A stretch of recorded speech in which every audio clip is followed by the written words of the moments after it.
3 bites of petty revenge today.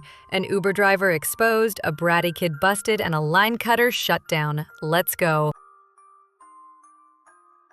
This happened several years ago, a few months after I had moved to Chicago. I had moved there from Romania, where I'd been living and going to school. Love Romania, people are great, drop what you're doing and visit. Anyway, while I was there, due to my living situation, I had to learn the language fast and thoroughly. Not many people around me spoke English outside of the uni I was at. So fast forward to a few months after I arrived in Chicago. Imagine my surprise when the driver of the Uber I had ordered appeared to have a Romanian name. The area had a lot of Eastern Europeans, so I guess it shouldn't have been so surprising. I was really excited to talk to him and make sure I wasn't getting rusty. Maybe make a friend. Up pulls the guy, I get in, he greets me, but he appears to be on the phone with a buddy/family member, so I just sit quietly in the back, listening in a bit. The person on the other end asks if the driver is getting off work soon. He responded with something like the following. "No, I still have a few hours left, then I'll go home. Right now I have someone in the car. God, I hate this country. The women here are so fat and ugly. At least this one has a nice chest, but why can't she lose some weight?" And he goes on and on about all the problems with me and other American women. Now, I've always been a bit on the chonky side, and you best believe the Romanians loved to comment on it, so I was used to it. But I was a bit shocked that this guy was going off like that.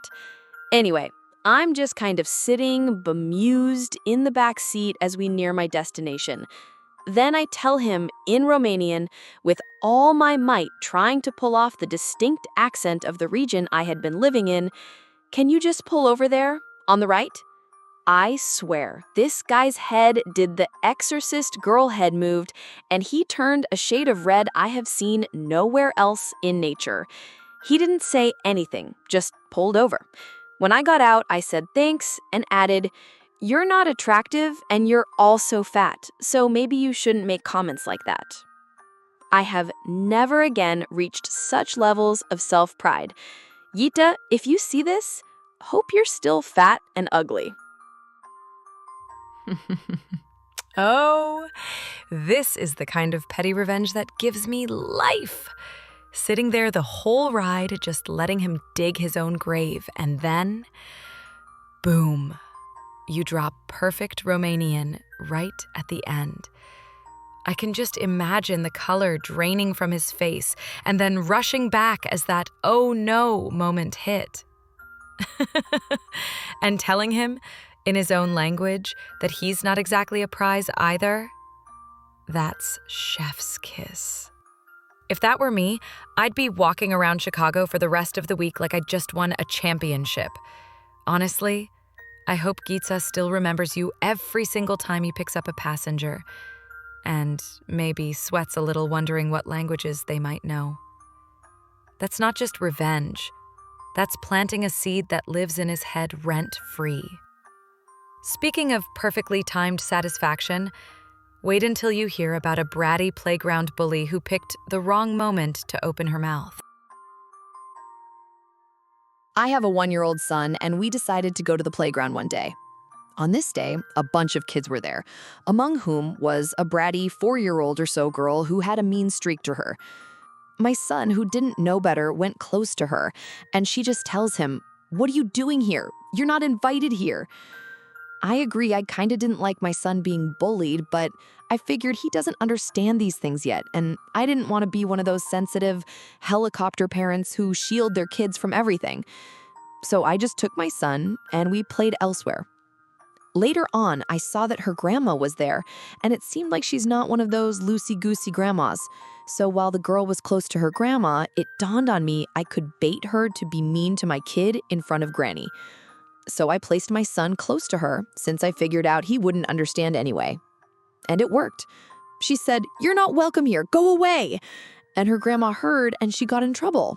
And the grandma said they now will go home since she can't be nice. She fought it, but couldn't do anything. Part of it, I think Granny just wanted to go home, lol. I'm sorry for the lack of clear communication on my part, but for those who say my 1-year-old needs to learn boundaries, yes, I do agree and I do try to teach him. For example, he'll want to just grab other kids' toys like toy cars or balls when other kids fling them around, but I never let him touch it and communicate with him why it's important to not touch other people's things without their consent. For the girls asserting her boundaries part, as much as I am for boundaries, she was gathered in the middle of the top of the playground structure, where kids access the slides and fiddle with marbles on the walls. So I don't really think she or her group should be asserting their boundaries or personal space when they're in a shared space and a supposed thoroughfare for other kids. And she was also doing it to other kids, not just mine. Hope this helps. You know, I actually love this one because it's petty and it teaches a lesson. You didn't make a scene. You just set the stage and let her hang herself with her own words right in front of Grandma. And let's be honest, a little public consequence at that age, sometimes that sticks better than any lecture. Plus, you got to walk away with that quiet, smug satisfaction only a good park bench petty revenge can give. And speaking of perfect setups, next is a cashier who handed a rude customer her change and her own words right back to her.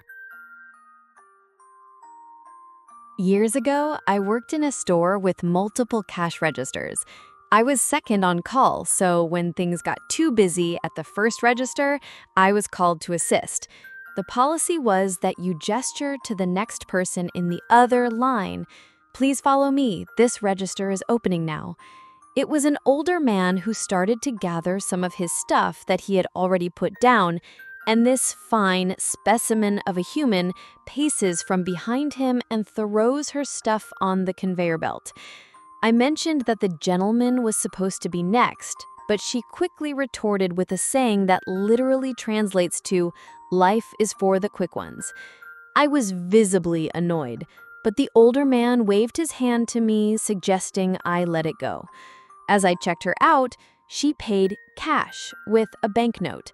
As I was getting the change together, she realized she had coins to match the difference, so she wouldn't get that much change in return. She said, "Wait, I can match it probably," and started rummaging in her purse. I already had all the change in my hand, so I gently smacked it down in front of her and said, "Life is for the quick ones," with my most beautiful grin. She stormed off, and the older man gave me a thumbs up. Oh, this is beautiful. I love when petty revenge is done with finesse. I wouldn't have yelled either. I'd have just sat there, waiting for the perfect setup, and then, boom, serve her own words right back, nice and calm, with the sweetest smile possible. That's not just petty, that's poetry. And the best part for me, it happened right in front of the guy she cut in line. I can just picture him going home, telling everyone about the cashier who shut her down using her own motto. I live for that kind of instant karma. Moments like this, they stick with people. I'd bet money she'll think twice before pulling the "life is for the quick ones" stunt again. And honestly, that's my favorite kind of petty. Just sharp enough to make someone rethink their choices, while still making me laugh. So what do you think? Chef's kiss, petty perfection? Or would you have handled it differently? Tell me in the comments. I'm snacking on bubble tea while I read through your takes. And that's the end of today's r/petty revenge tales. Proof that you don't need to go big, just petty enough to feel amazing. If you loved the low-key vengeance, give that thumbs up button a little love. Drop your favorite moment in the comments. I want to hear your pettiest win too. And if you're not subscribed yet, seriously, don't make me plot revenge. Click subscribe, ring that bell, and I'll see you in the next one, where karma's always caffeinated.